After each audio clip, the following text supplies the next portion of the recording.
நம்ம ஒரு வெங்காயம் தக்காளி குருமா செய்யலாம். அதுக்கு ஒரு பேஸ்ட் அரைக்கிறதுக்கு ஒரு அரை மூடி தேங்காவை எடுத்து வச்சுருக்கேன், அதை போட்டுக்கலாம். ஒரு 5-6 முந்திரி போட்டுக்கலாம். கசகசா ஒரு அரை ஸ்பூன் போட்டுக்கலாம். சோம்பு ஒரு ஸ்பூன் போட்டுக்கலாம். கரம் மசாலா ஒரு 1/4 ஸ்பூன் போட்டுக்கலாம். ஒரு 5-6 பல்லு பூண்டுக்கும் ஒரு துண்டு இஞ்சியும் போட்டுக்கிறேன். ரெட் சில்லி பவுடர் ஒரு ஸ்பூன் போட்டுக்கிறேன். தனியா பவுடர் ஒரு 1.5 ஸ்பூன் போட்டுக்கிறேன்.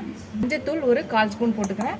இப்போ இது எல்லாத்தையும் நல்லா பேஸ்ட்டாக அரைச்சி எடுத்துகிட்டு வரலாம். அதோடு சேர்த்து உடச்ச கடலையும் போடணும். ஒரு 3 டேபிள் ஸ்பூன் போட்டுக்கலாம். போட்டு இப்போ எல்லாத்தையும் ஃபைன் பேஸ்ட்டாக அரைச்சிக்கலாம். நல்லா அரைச்சாச்சு, உடச்ச கடலையே போட்டு அரைச்சாச்சு. இப்போ இதை வச்சுட்டு குக்கரை வச்சுக்கலாம். ஃப்ரெண்ட்ஸ், ஒரு குக்கர் எடுத்துக்கலாம். எண்ணெய் ஊற்றியாச்சு. அதில் சோம்பு, ஒரு பட்டை, ஒரு லவங்கம், ஒரு பிரிஞ்சில இருக்குது, அதை போட்டுக்கலாம். வெங்காயம் ஒரு 2 எடுத்துருக்கேன், அதையும் போட்டுக்கலாம். பச்சை மிளகாய் ஒரு 2 எடுத்துருக்கேன், அதையும் போட்டுக்கலாம். தக்காளி ஒரு பெரிய சைஸில் ஒரு 3 தக்காளி மெல்லிசாக அரைச்சி வச்சுருக்கேன், அதையும் போட்டுக்கலாம். இப்போ இதை வதக்கிக்கலாம்.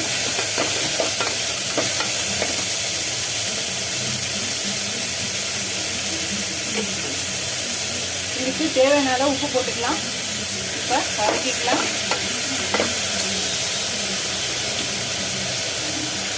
இப்போ அரைச்சி வச்ச பேஸ்ட்டை ஊற்றிடலாம்.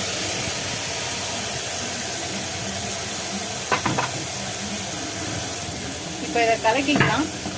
இப்போ தண்ணி ஊற்றிக்கலாம்.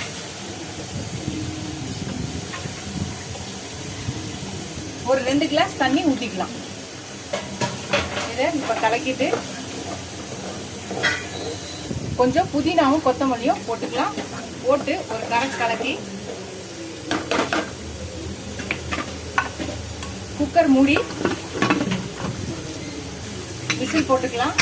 கரெக்டாக 2 விசில் வந்து நம்ம 5 நிமிஷம் கொதிக்க வச்சோன்னா நம்மளோட தக்காளி குருமா ரெடி ஆகிடும். பார்க்கலாம். ஃப்ரெண்ட்ஸ், குக்கர் ஓப்பன் பண்ணியாச்சு. இப்போ இது ஒரு 5 நிமிஷம் கொதிக்க விடலாம். கொதிக்க விட்டு இறக்குனா நம்மளோட தக்காளி குருமா ரெடி ஆகிடும். கொதிக்கிட்டு பார்க்கலாம்.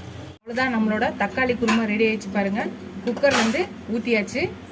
ஸோ இது மேலே நம்ம கொத்தமல்லி போட்டு இறக்கிட்டா நம்மளோட தக்காளி குருமா ரெடி ஆகிடும். எப்பயும் ஒரே மாதிரி இட்லி தோசைக்கு சாம்பார் சட்னி நரைக்காமல் இந்த மாதிரி டிஃப்ரெண்ட்டாக ஒரு குருமா வைக்கலாம்.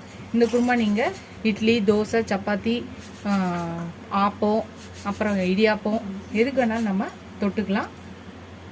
ஃப்ரெண்ட்ஸ், இந்த மாதிரி நம்ம இட்லி வச்சு இந்த மாதிரி குருமாவை நிறைய ஊற்றி நல்லா சாப்பிட்டோன்னா செம்ம டேஸ்ட்டாக இருக்கும். எப்பயும் இட்லிக்கு சாம்பார் சட்னியெல்லாம் சாப்பிடுவோம்.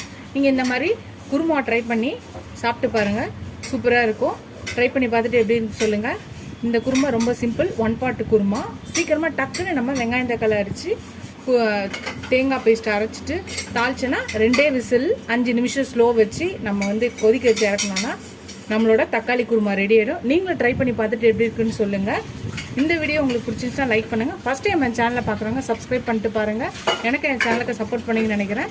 இதோட அடுத்த வீடியோவில் அடுத்த ரெசிபியில் பார்க்கலாம். Tata, bye bye friends.